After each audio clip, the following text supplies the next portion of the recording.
Hello students. Today we are going to discuss about the chapter 11, the human eye of class 8 science, and it is very interesting chapter. Student, as you know that eyes are the most precious and valuable gift given to us by nature. Eyes help us to see things, and our eyes are a natural camera, and the human eye is a light sensitive organ which enable us to see the beautiful world around us. The eye consists of an eyeball that is nearly spherical in shape, and the eyeball is kept firm by the presence of a jelly like substance called the aqueous humor in front of the lens and vitreous humor behind the lens. So, eyelids are also present in our eyes that act as a shutter of the eyes and protect them from injury or prevent any object from entering the eyes. Eyelid also shut out light when not required. And if we look at our eye in the mirror, we can see that on the outside the eye has an eyeball and there is a white plate all around it. The eyeball is almost like a spherical ball and it has a diameter of about 2.5 centimeter. And the outer part of the eye is composed of three layers of tissues, namely sclera, choroid, and retina. So let us discuss the structure and function of each part of the eyes. This is the diagram of human eye. As we know that eye help us to see things around us and eyelids protect the eye from injury.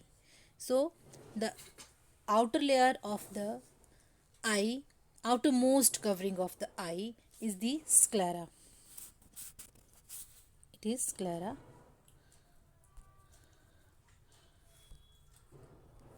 This is outermost layer of the eye is sclera. It is the outermost covering of the eye that is made up of white fibrous tissue. White fibrous tissue. It is made up of white fibrous tissue and its function is to protect the internal part of the eye. The next layer of the eye is cornea. This is cornea. The sclera continues in the front of the eye as cornea, which is a transparent portion of the eye, and it protects the eyes and also help in focusing light. Cornea also help in the focusing of the light. This is a transparent white portion of the eye which cover the transparent on the bulge on the surface of the eyeball, and it allows the light to enter in the eyeball. The next is, this is sclera. You can see here that the outermost covering is sclera, white of the eye support the eyeball, and this is our cornea, clear lens in front of the eyes. It is transparent covering of the front eye. This is our cornea, and the function of cornea is to allow the passage of light into the eye, and it also focuses the light. The next is choroid. This is choroid, chocolate brown in color. The dark gray or chocolate brown layer attached to the sclera on its inner side is called the choroid, and it is richly supplied with blood vessels and is deep chocolate brown in color. And it darkness it darkens the eye from inside and hence prevent any internal reflection. The next is iris and pupil. Both are very important. Behind the cornea there is an iris. The colored part of the eye is called the iris. You can simply say that the iris has a central circular aperture which is known as the pupil, and the iris regulate the amount of light entering the eye by adjusting the size of the pupil. This is the pupil.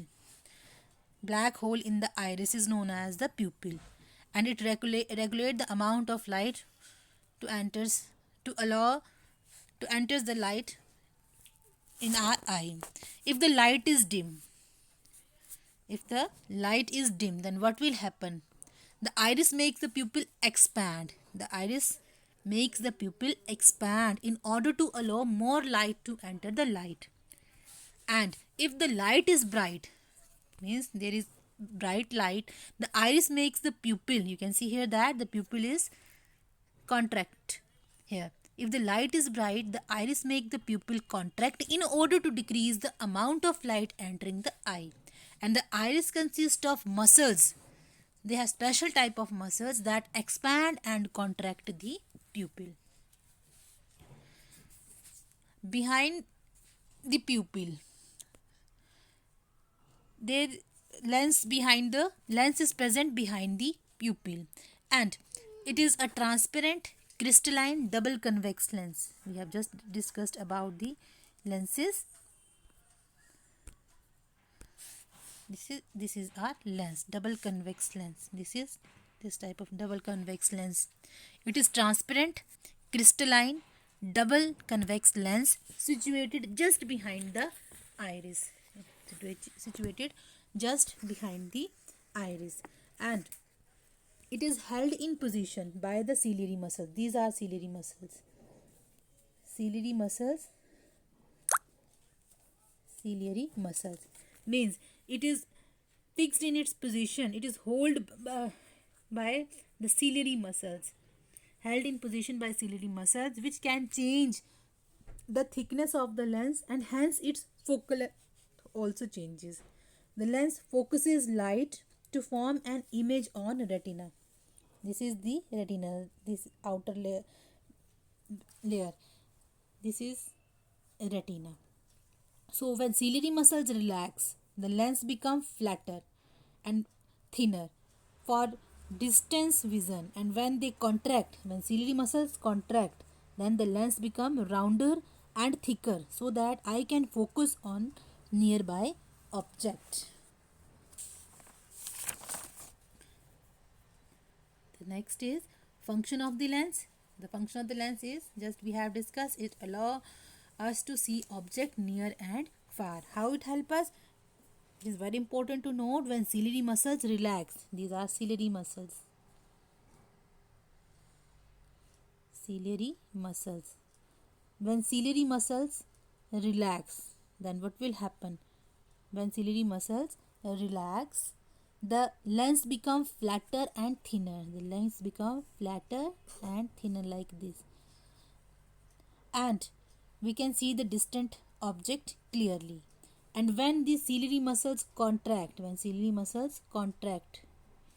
they shrinks, then what will happen? The lens become rounder and thicker so that eye can focus on nearby object. We can see the nearby object clearly. The next is retina. It is a delicate membrane just behind the eyeball, and it acts as a screen on which the image of object is formed.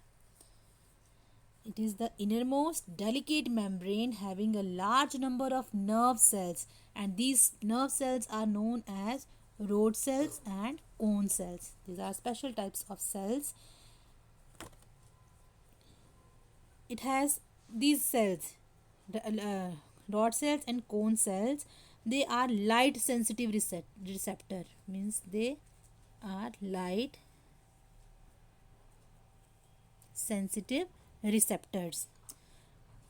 Cone cells are sensitive. Cone cells, remember, C for cones and C for color. They are color sensitive. They are sensitive to color, whereas rod cells, they are sensitive to intensity of light. Intensity of light. You can also say that the cones are sensitive to colors, while the rod cells are sensitive to the intensity of the light. Rods are responsible for the vision in dim condition, means when there is very low dim light, and cones help us in color vision, and the cones get activated only in bright light condition, when the light is very bright. The next is function of retina. Retina converts light waves into electrical signals, and these signals are carried to our brain with the help of optic nerve. It transmits electrical impulse from retina to the brain, creates blind spot, and brain takes inverted image and flips it so we can see. It generally form the inverted image, but it flips in such a way that we can see the object as it is. Blind spot, it is a spot on a retina where optic nerve leads back into the brain. This is the optic nerve. This is optic nerve, and at this junction this is our blind spot. At blind spot, no rods and cone cells are present, and other eye compensate for this area. About the working of the human eye and persistence of vision we will discuss in our next video. Thank you.